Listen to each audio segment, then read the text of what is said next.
Bismillahirrahmanirrahim. Assalamualaikum warahmatullahi wabarakatuh.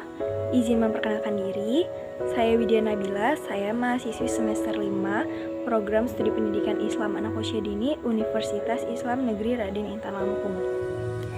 Video yang saya buat ini guna memenuhi tugas ujian akhir semester mata kuliah evaluasi pembelajaran anak usia dini yang diampu oleh dosen Bunda Sophia Mas Ayu. Materi yang akan saya paparkan dalam video ini berjudul Model Evaluasi Program Pendidikan. Pengertian dari model evaluasi program pendidikan. Berdasarkan pada beberapa definisi teori, dapat dipahami bahwa kegiatan evaluasi adalah membandingkan apa yang telah dicapai dari suatu program dengan apa yang seharusnya dicapai berdasarkan standar atau kriteria yang telah ditetapkan.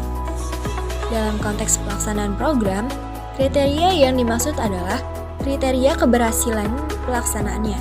Sedangkan hal yang dinilai adalah proses dan hasilnya untuk diambil suatu keputusan. Evaluasi dapat digunakan untuk melihat tingkat keberhasilan program. Kemudian diambil suatu keputusan apakah program diteruskan, ditunda, ditingkatkan, dikembangkan, diterima, atau ditolak.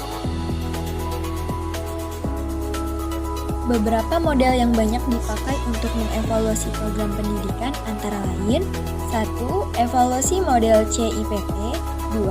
Evaluasi model purpose atau discrepancy model 3. Evaluasi model stack atau contents model 4. Evaluasi model critic 5. Evaluasi model breaker hope 6. Measurement model 7. Congruence model 8. Eliminative model 9. Model logik atau logic model. 1. Evaluasi model CIPP. Model evaluasi ini banyak dikenal dan diterapkan oleh para evaluator. Konsep evaluasi model CIPP atau Context, Input, Process, and Product pertama kali dikenalkan oleh Staplebeam pada 1965. Sebagai hasil usahanya mengevaluasi ESEA, the Elementary and Secondary Education ACT. Evaluasi model Staplebeam terdiri dari 4 dimensi, yaitu konteks, input, proses, and product. Sehingga model evaluasinya diberi nama CIPP. Keempat kata yang disebutkan dalam singkatan CIPP tersebut merupakan sasaran evaluasi, yaitu komponen dan proses sebuah program kegiatan. 1. Evaluasi konteks atau context evaluation. Inti dari kutipan Staplebeam dan Sheffield dapat dipahami bahwa evaluasi konteks berusaha mengevaluasi status objek secara keseluruhan, mengidentifikasi kekurangan, kekuatan, mendiagnosa problem, dan memberikan solusinya. Menguji apakah tujuan dan prioritas disesuaikan dengan kebutuhan yang akan dilaksanakan.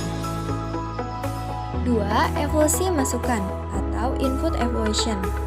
Menurut Staplebeam dan Sheffield tahun 1985, orientasi utama evaluasi input adalah menentukan cara bagaimana tujuan program dicapai. Evaluasi masukan dapat membantu mengatur keputusan, menentukan sumber-sumber yang ada, alternatif apa yang diambil, apa rencana dan strategi untuk mencapai tujuan, bagaimana prosedur kerja untuk mencapainya.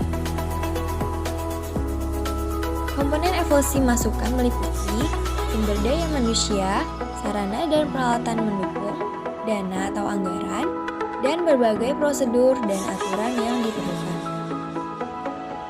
3. Evaluasi proses atau process evaluation.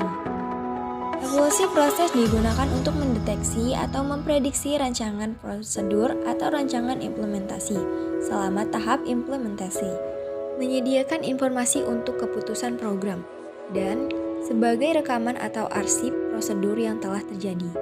Evaluasi proses meliputi koleksi data penilaian yang telah ditentukan dan diterapkan dalam praktik pelaksanaan program. 4. Evaluasi hasil, product evaluation. Dibandingkan dengan model-model evaluasi yang lain, model CIPP memiliki beberapa kelebihan antara lain lebih komprehensif, karena objek evaluasi tidak hanya pada hasil semata tetapi juga mencangkup konteks, masukan, proses, maupun hasil. Selain memiliki kelebihan, model CIPP juga memiliki keterbatasan, antara lain penerapan model ini dalam bidang program pembelajaran di kelas perlu disesuaikan atau modifikasi agar dapat terlaksana dengan baik. Sebab untuk mengukur konteks, masukan maupun hasil dalam arti yang luas banyak melibatkan pihak, membutuhkan dana yang banyak dan waktu yang lama. 2. Evaluasi model purpose atau discrepancy model. Kata discrepancy berarti kesenjangan. Model ini menurut Meadows, Straven, and Stoffordin berangkat dari asumsi bahwa untuk mengetahui kelayakan suatu program, evaluator dapat membandingkan antara apa yang seharusnya diharapkan terjadi atau standar dengan apa yang sebenarnya terjadi atau performance. Dengan membandingkan kedua hal tersebut, maka dapat diketahui ada tidaknya kesenjangan, yaitu standar yang ditetapkan dengan kinerja yang sesungguhnya. Model ini dikembangkan oleh Malcolm Rufus, bertujuan untuk menganalisis suatu program, apakah program tersebut layak diteruskan, ditinggalkan, atau ditingkatkan. Model ini menekankan pada terumuskannya standar, performance, dan discrepancy secara rinci dan terukur. Evaluasi program yang dilaksanakan oleh evaluator mengukur besarnya kesenjangan yang ada di setiap komponen program. Dengan adanya penjabaran kesenjangan pada setiap komponen program, maka langkah-langkah perbaikan dapat dilakukan secara jelas. 3. Evaluasi model stack atau contents model. Menurut stack, informasi pada tipe ini misalnya terkait dengan kegiatan belajar mengajar sebelumnya dan terkait dengan outcome. Stack menganjurkan kepada evaluator agar bertindak secara bijak dalam proses pelaksanaan evaluasi, sehingga dapat melihat aktualisasi program. Sedangkan outcomes berkaitan dengan apa yang dicapai dengan program tersebut. Apakah program itu dilaksanakan sesuai dengan yang diharapkan, termasuk di dalamnya kemampuan, prestasi, sikap, dan tujuan. 4. Evaluasi model Kirkpatrick.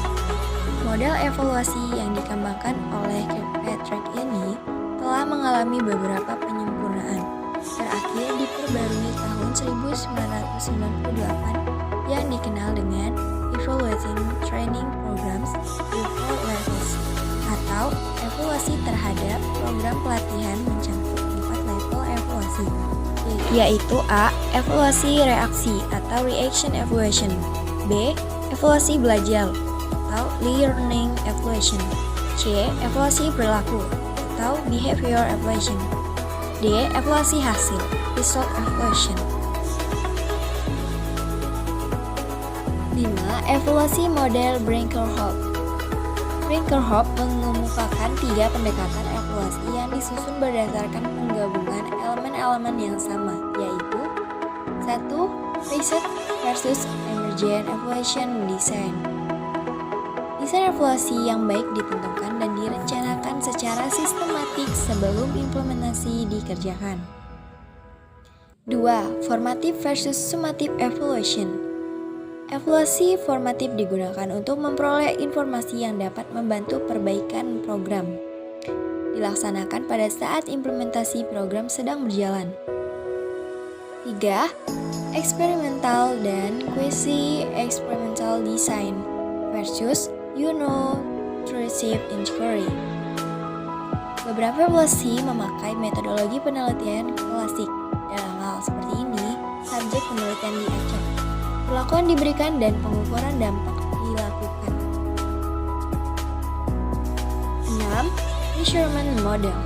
Model ini dapat dipandang sebagai model yang tertua di dalam sejarah penilaian dan lebih banyak dikenal di dalam proses penilaian pendidikan. Pengukuran dengan demikian dipandang sebagai kegiatan menentukan besarnya suatu sifat atau atribut tertentu yang dimiliki objek, orang, dan peristiwa dalam bentuk unit ukuran tertentu. Dalam bidang pendidikan, model ini telah diterapkan dalam proses penilaian untuk melihat melihat dan mengungkapkan perbedaan-perbedaan individual maupun perbedaan-perbedaan kelompok dalam hal kemampuan serta minat dan sikap. Hasil pengukuran mengenai aspek-aspek tingkah laku di atas digunakan untuk keperluan seleksi siswa, bimbingan, dan perencanaan pendidikan bagi siswa itu sendiri. 7. Congruence Model. Model yang kedua ini dipandang sebagai reaksi terhadap model yang pertama, sekalipun dalam beberapa hal masih menunjukkan adanya persamaan dengan model yang pertama. Tokoh-tokoh evaluasi yang merupakan pengembangan model ini antara lain Taylor, John D. Carroll, dan Lee G. Cronbach. Taylor menggambarkan pendidikan sebagai suatu proses yang di dalamnya terdapat 3 hal, yaitu tujuan pendidikan, pengalaman belajar, dan penilaian terhadap hasil belajar. Kegiatan evaluasi dimaksudkan dengan kegiatan untuk melihat sejauh mana tujuan-tujuan pendidikan telah dapat dicapai siswa dalam bentuk hasil belajar yang mereka perlihatkan pada akhir kegiatan pendidikan. Mengingat tujuan pendidikan mencerminkan perubahan-perubahan perilaku yang diinginkan pada anak didik. Maka yang penting dalam proses evaluasi adalah memeriksa sejauh mana perubahan-perubahan tingkah laku yang diinginkan itu telah terjadi pada anak didik. 8. Illuminative Model. Model illuminatif ini lebih menekankan pada penilaian kualitatif. Tujuan evaluasi model ini adalah mengadakan studi yang cermat terhadap sistem maupun program yang bersangkutan, yang meliputi 1. Bagaimana implementasi program di lapangan. 2. Bagaimana implementasi dipengaruhi oleh situasi sekolah tempat program yang bersangkutan dikembangkan. 3. Apa kebaikan-kebaikan dan kelemahan-kelemahannya, dan bagaimana program tersebut mempengaruhi pengalaman-pengalaman belajar para siswa. Hasil evaluasi yang dilaporkan bersifat deskripsi dan interpretasi, bukan pengukuran dan prediksi. Oleh karena itu, dalam pelaksanaan evaluasi model yang keempat ini lebih banyak menekankan pada penggunaan judgement. 9. Model logik atau logic model. Model logik adalah suatu penggambaran program yang logis dan tepat menurut kondisi tertentu dalam rangka memecahkan problem. Pada umumnya, bentuk penggambaran menggunakan diagram alur yang menjelaskan aktivitas yang direncanakan dan outcome yang diharapkan dari model evaluasi ini.